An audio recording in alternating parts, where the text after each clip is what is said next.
Boa noite a todos. Muita paz. 170 anos depois da crucificação de Jesus, ainda se perseguiam os cristãos, levavam-nos às arenas para serem entregues aos leões famintos, quando não condenados, crucificados, 170 anos após a crucificação de Jesus. Melhoramos, porque naquela época nós íamos às arenas para ver os leões tirar o couro do cristão. Agora nós vamos nos estádios de futebol para ver o cristão correr atrás do couro. Melhoramos, mas naquela ocasião havia um homem que pertencia à sociedade romana, um homem rico, Horácio Níger era o seu nome. Quando ele tomou conhecimento da Boa Nova, dos ensinamentos de Jesus, ele se encantou. Já o seu filho, saindo da adolescência, quando tomou conhecimento desses ensinamentos, começou a odiar Jesus. Mas Horácio Níger resolveu abandonar tudo para ir de encontro aos homens da Casa do Caminho. A Casa do Caminho, já dissemos aqui em outra oportunidade, é considerado o primeiro centro espírita do planeta Terra, onde que os 12 discípulos de Jesus fundaram esta casa para atender as pessoas que buscavam o alimento espiritual e o alimento material. Buscavam a cura do corpo e a cura da alma. E ali os discípulos de Jesus assistiam a estas pessoas. E esse movimento continuou. 170 anos depois, ainda haviam esses homens, já não eram mais os mesmos. Aqueles já haviam desencarnado. Mas outros assumindo as tarefas da caridade, do amor, da fraternidade. E Horácio Níger foi em direção a esse grupo de homens. Pegou uma embarcação, e nessa embarcação havia também um cristão, o irmão Curvino. Havia um plano para se assassinar Horácio Níger, que havia se convertido ao cristianismo. Romano, rico, mas abandonou tudo para seguir o cristianismo. Havia um plano para matá-lo. E nessa embarcação, os assassinos se equivocaram. E, em vez de matar Horácio Níger, mataram o cristão irmão Curvino. Quando Horácio Níger percebeu isso, ele assumiu a personalidade do irmão Curvino e foi em direção aos homens da Casa do Caminho. Trabalhou lá por dezenas de anos. O seu filho, já adulto, aquele que odiava Jesus, adoeceu. E para tratar da sua doença, se mudou para Lyon. Quando o irmão Curvino agora soube que seu filho estava em Lyon, ele havia alugado uma mansão, onde que ele iria ficar ali naquela cidade por algum tempo, até se tratar. Quando o irmão Curvino soube que o seu filho estava naquela cidade, ele foi para lá, se apresentou como jardineiro. O filho nem desconfiou, a aparência já um tanto mudado pelos anos de trabalho junto aos homens da casa do caminho. O filho não reconheceu o pai e contratou ele como jardineiro. E ali ele ficou trabalhando. Quando o filho melhorou, os empregados da casa resolveram fazer uma festa para comemorar a melhora desse homem. E o irmão Curvino sugeriu, então, trazer 80 crianças órfãs que ele cuidava para, num coral, apresentarem músicas líricas em homenagem ao seu filho. E as crianças se apresentaram magnificamente bem. No final, o irmão Curvino pede para Salviano, um garoto de 6 anos de idade, para fazer a prece de encerramento. E quando o garoto estava dizendo: Pai nosso que estais nos céus, santificado seja o vosso nome. Aquele homem que odiava Jesus se levantou e ordenou aos seus empregados que trouxessem os mastizes, cães ferozes, e impulsionou esses cães na direção daquelas crianças e do irmão Curvino. Salviano foi atacado por um dos cães, que abriu a sua barriga. Eles foram colocados pelos cães e apauladas para o meio da rua. O garotinho, no colo do irmão Curvino, dizia: Pai, tenho frio. Todos eles chamavam o irmão Curvino de pai. Pai, tenho frio. Pense em Jesus. Pai, tenho muito frio. Pense em Jesus. O garoto morreu. E o irmão Curvino foi colocado na prisão. Passaram-se os meses e o filho, que acreditava que o pai estava morto, mas acho que alguma coisa dizia a ele algo. Ele foi até a prisão e foi caminhando cela a cela. Quando ele chegou na frente da cela onde estava o irmão Curvino, ele mandou abrir. O irmão Curvino, com os olhos arregalados, o cabelo em desalinho, estendido no chão, olhou para ele olhou para o pai, mandou fechar a cela. No dia seguinte, o irmão Curvino estava morto. No dia 1º de janeiro de 1800, ocorre uma assembleia numa psicosfera próximo à Terra. Compareciam ali espíritos encarnados e desencarnados.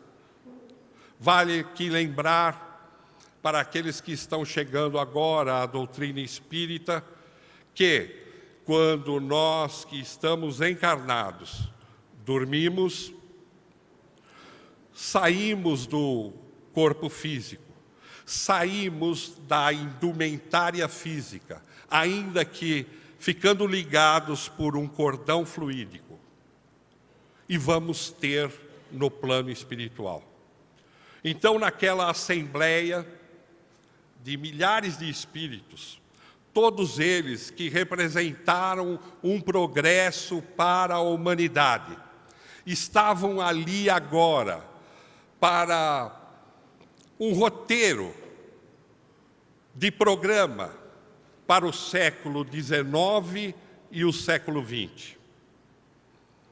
Se apresentavam ali Confúcio, Sócrates, Platão, Aristóteles, espíritos como Dante, Michelangelo,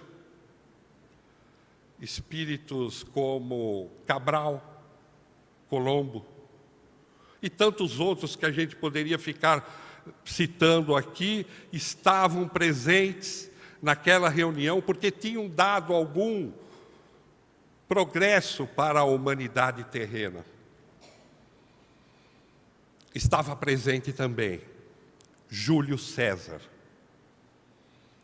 o imperador romano, agora na figura de Napoleão Bonaparte. Júlio César havia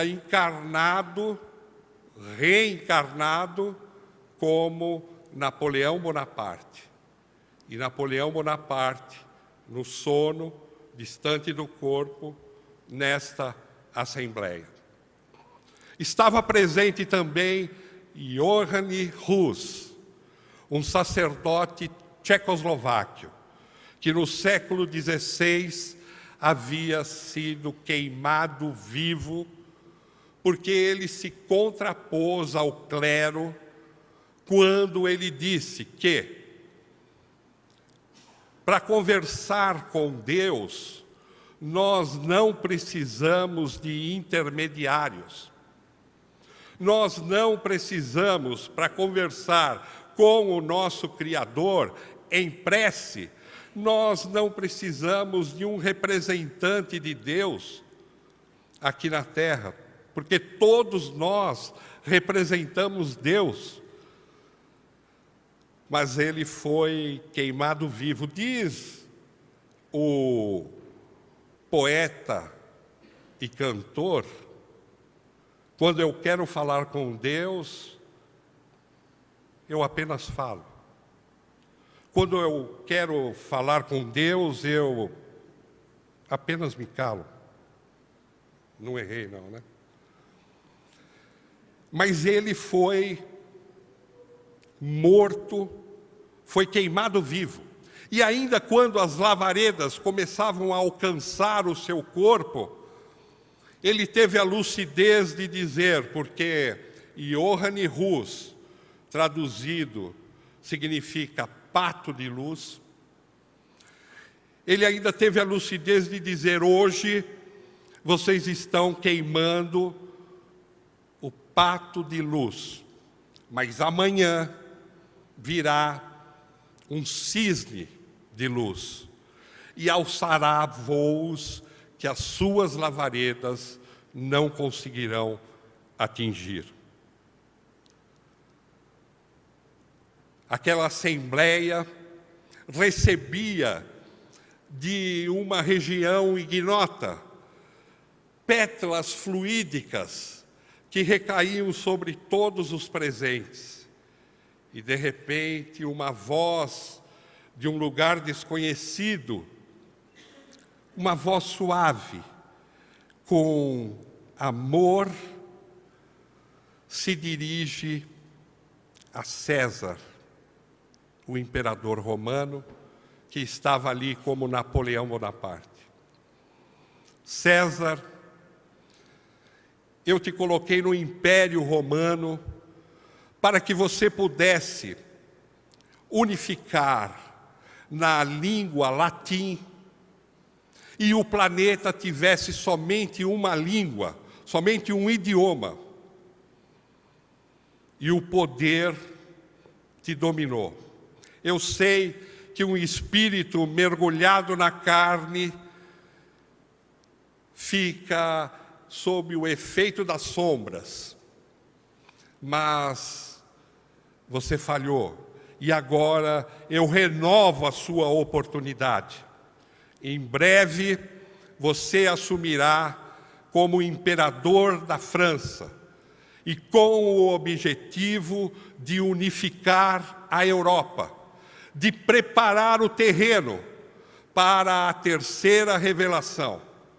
Unificar a Europa para que venha nessa nova revelação da caridade, do amor, da fraternidade e encontre nos corações unificados num povo só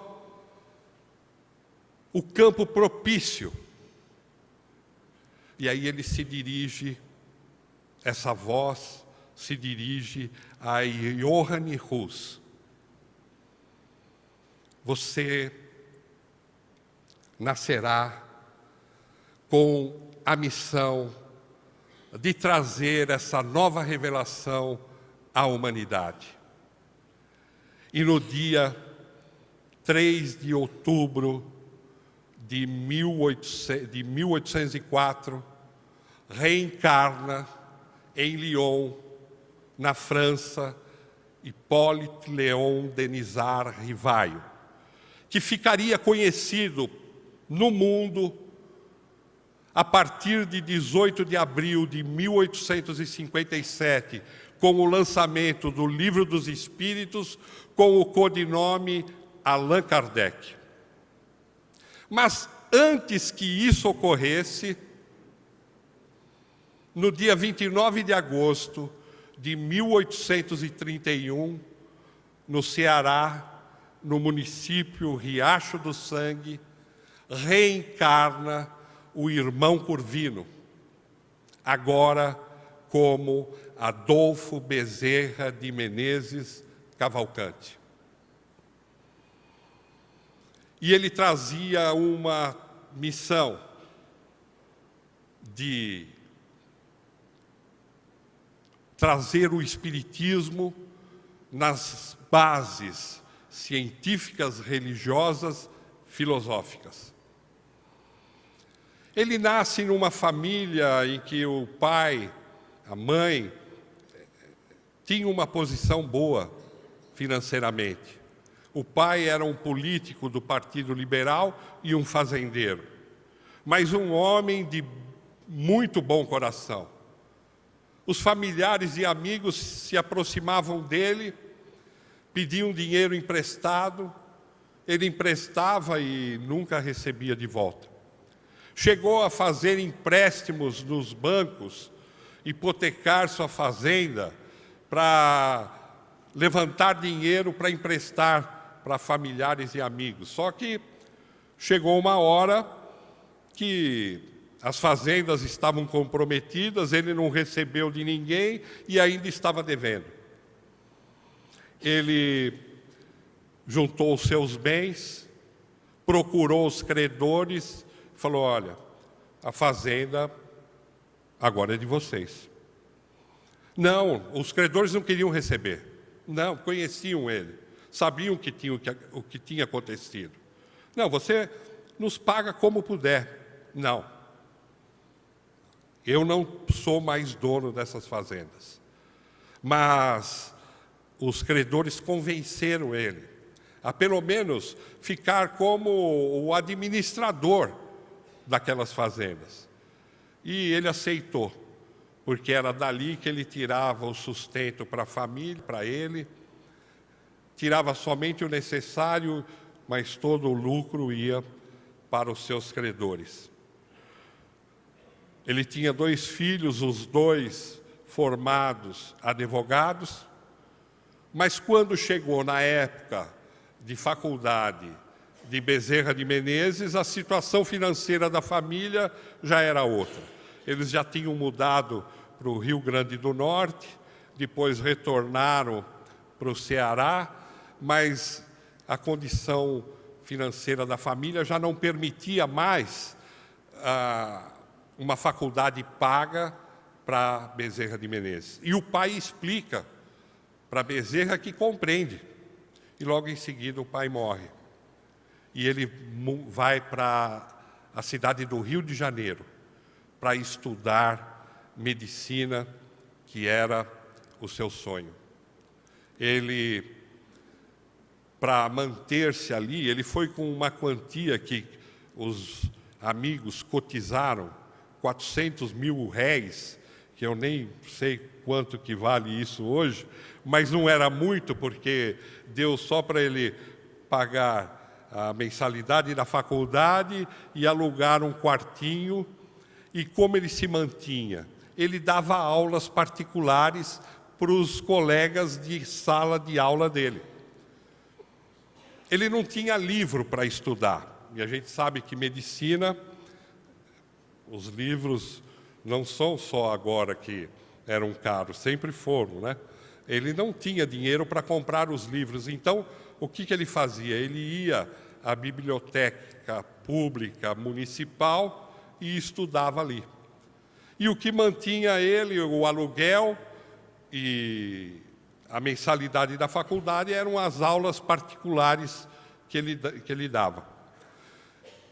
Quando os alunos que recebiam aulas dele atrasavam no pagamento, ele se socorria de um comerciante que tinha sido amigo do pai dele.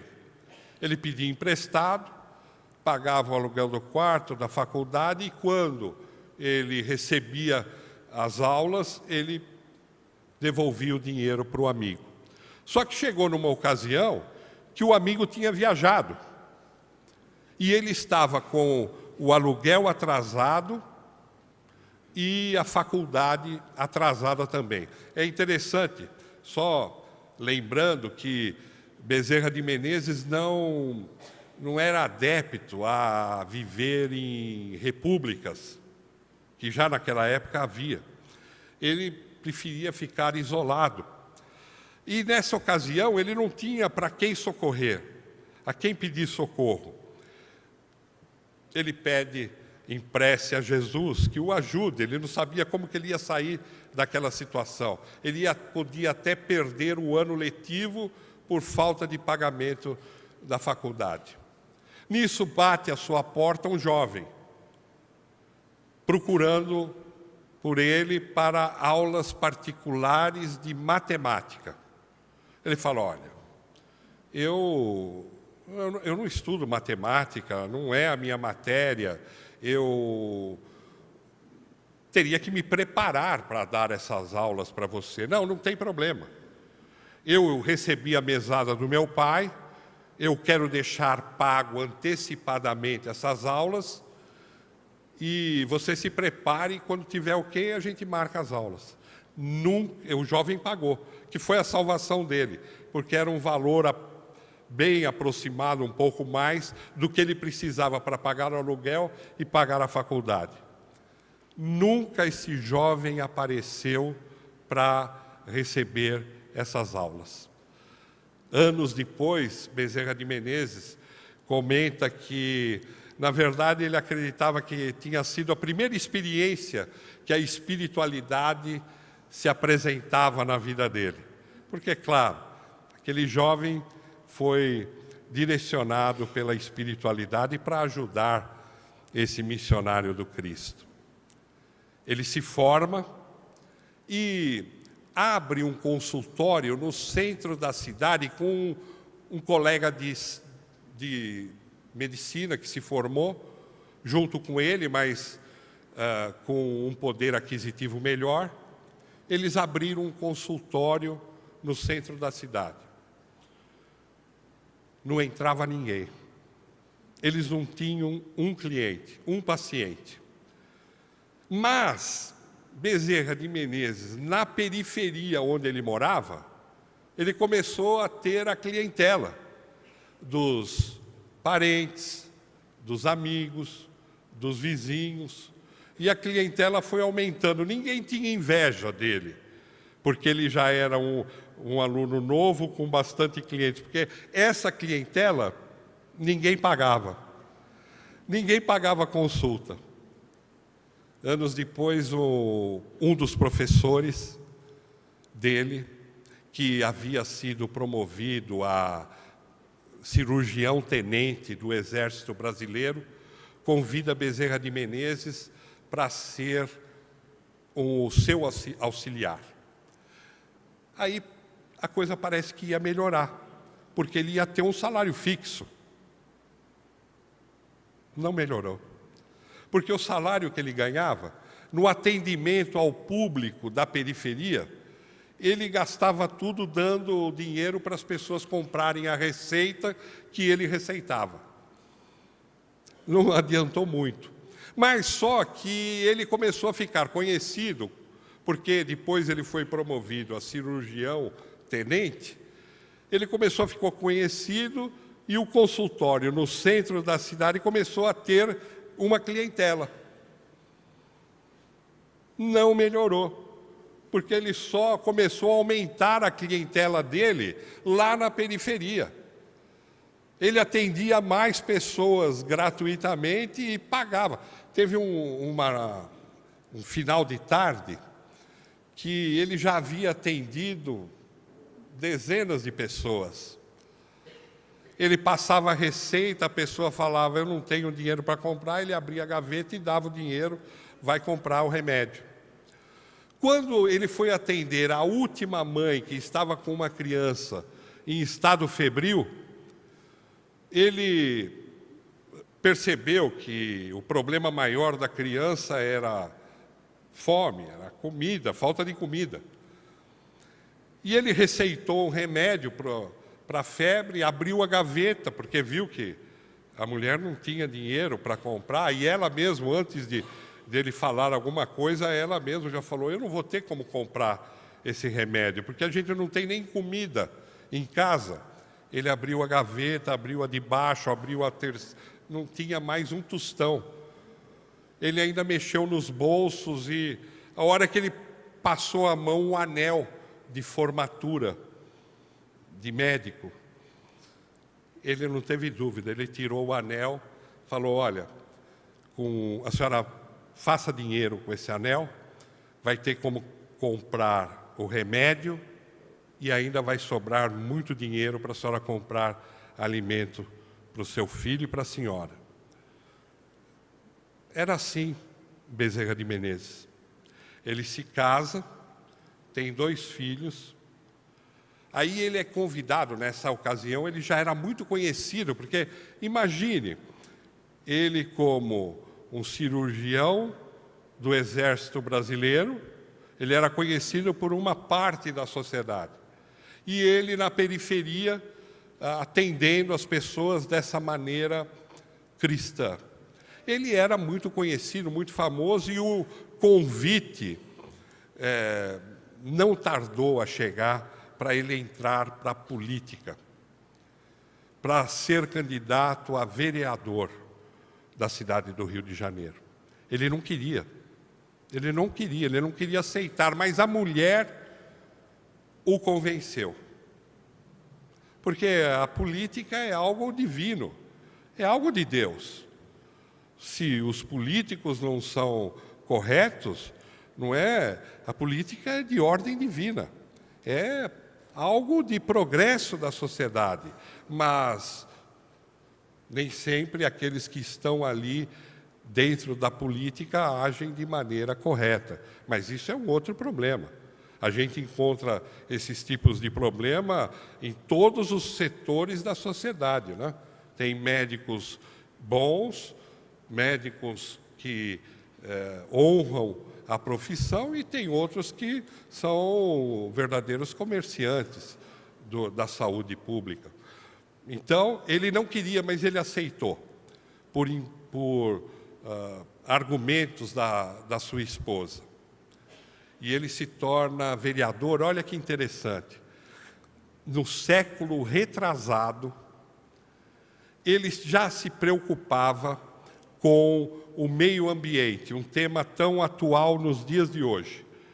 Um dos projetos dele era a despoluição da Lagoa Rodrigues de Freitas, do meio ambiente como uma força da natureza e que, se a gente não cuidasse, teríamos problemas lá na frente. Uma outra preocupação de Bezerra de Menezes no campo político foi quanto à escravatura.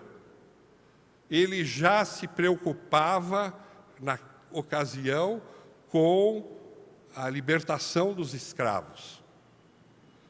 Ele acabou se tornando deputado também, depois voltou a ser vereador, a esposa morreu. Depois de alguns anos, ele se casou novamente com a irmã da sua esposa, a sua cunhada. Teve mais 7 filhos. E levava uma vida difícil, de dificuldades, porque tudo que ele ganhava, ele distribuía para as pessoas da periferia, pessoas doentes, carentes, com necessidades de alimentação. Mesmo ocupando o cargo de presidente da ferrovia Macaé, ele foi presidente da ferrovia Macaé. Mesmo assim, ele nunca teve facilidades financeiras, porque, embora ganhasse, ele distribuía. E ele chega a conhecer a doutrina espírita através de João Travassos, Dr. João Travassos, que foi o primeiro tradutor do Livro dos Espíritos. E era amigo de Bezerra de Menezes e deu um livro a ele. Ele pegou o bonde para voltar para casa. No bonde ele viu aquele livro e falou, e pensou consigo mesmo: poxa, eu estudo todas as filosofias, eu não posso deixar de estudar essa filosofia também. Eu acredito, porque ele era de berço católico, eu acredito que a leitura do Livro dos Espíritos não vai me deixar louco. E começou a ler. E foi interessante porque ele começou a ler aquilo, ele chegou até a comentar mais tarde, parece que tudo aquilo que ele estava lendo ali no Livro dos Espíritos, ele já sabia, ele já conhecia. Era como que se estava tudo ali embutido no seu inconsciente. Era não, estava mesmo. E aquilo veio à tona na leitura do Livro dos Espíritos, era aquilo mesmo. Logo depois se funda a Federação Espírita Brasileira e ele é convidado a assumir a presidência da federação. Havia um problema, porque as casas espíritas começavam a se formar, mas havia uma divisão dentro da federação. Alguns queriam se direcionar para a doutrina espírita só no seu aspecto religioso, e outros queriam estudar a doutrina espírita só no seu aspecto científico. E começou a haver intrigas, brigas, dentre os componentes. Bezerra de Menezes falou: não, eu vou sair, porque eu não preciso de cargo, eu prefiro os encargos. E os encargos eu posso realizar em qualquer lugar, eu não preciso estar aqui. E saiu. Só que, tempos depois, através da psicografia de Frederico Júnior, que na ocasião era um dos melhores médiuns do Brasil, era um médium de psicofonia, psicografia, vidência, ele recebeu uma psicografia de Ismael. Ismael é o espírito responsável pelo Brasil. Jesus é o governante do planeta Terra, o governante espiritual do planeta Terra. Ismael, do Brasil. E ele recebe uma mensagem de Ismael, dizendo: batam a porta de Bezerra, tragam ele novamente para a federação. E foram bater as portas de Bezerra de Menezes. E ele disse: não, com essa briga, eu não... Não, mas nós vamos se acertar. Ele só aceitou se a palavra dele tivesse peso no sentido de harmonizar a situação.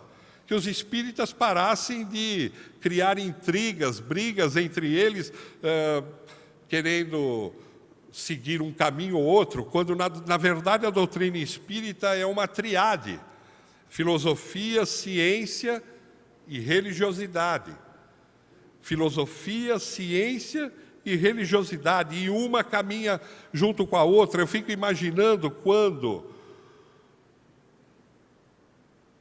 Allan Kardec percebeu os fenômenos das mesas girantes, e isso, pouco a pouco, foi levando ele aos ensinamentos de Jesus.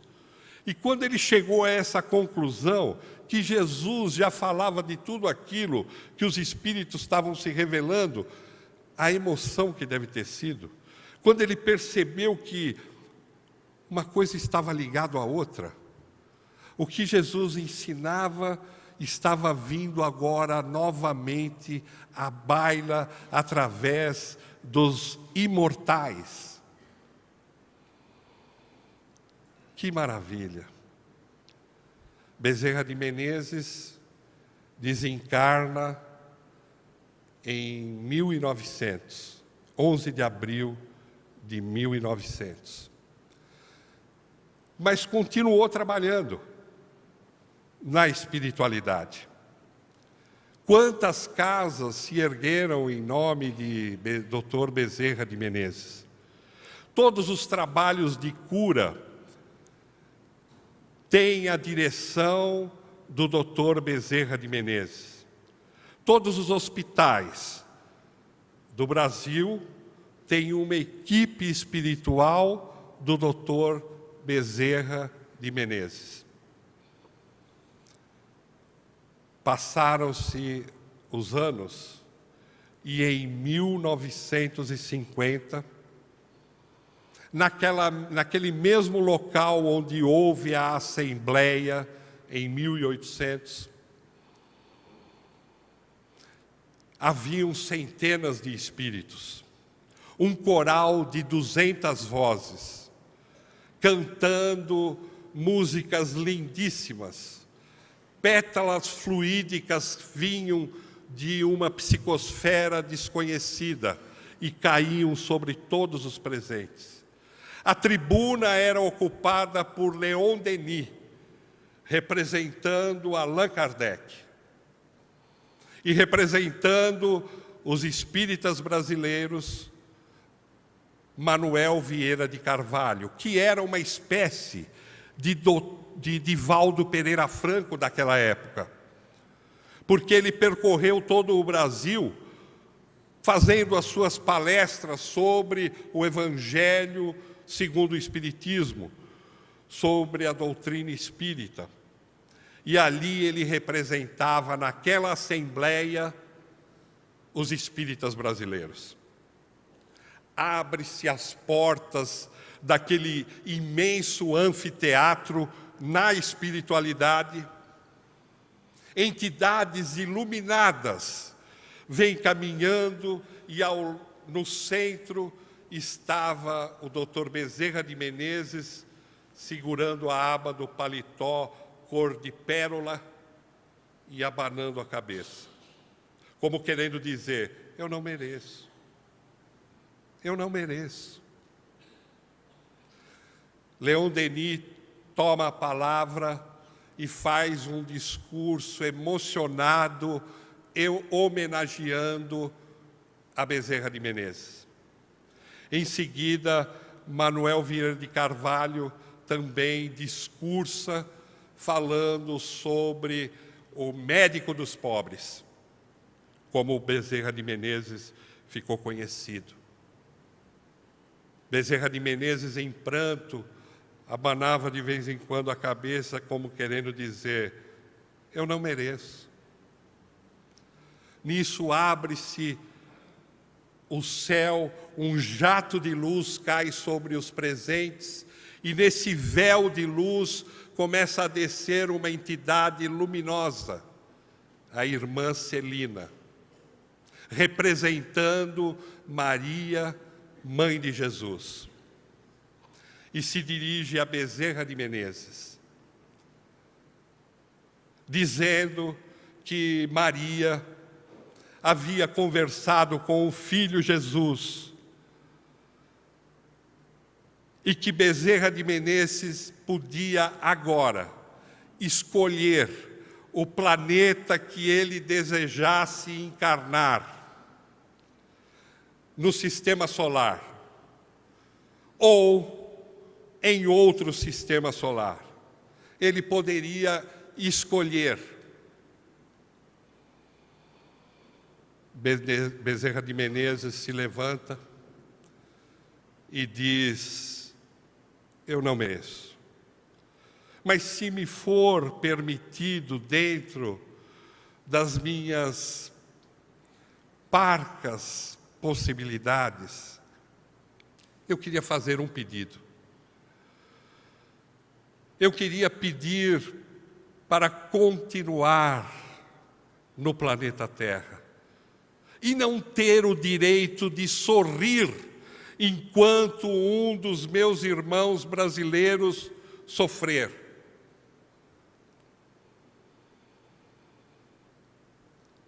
Irmã Celina sobe por aquele véu de luz. Minutos depois, uma mão fluídica começa a escrever: Adolfo Bezerra de Menezes Cavalcante. O seu pedido foi deferido por Maria e você poderá ficar no planeta Terra até o ano 2000.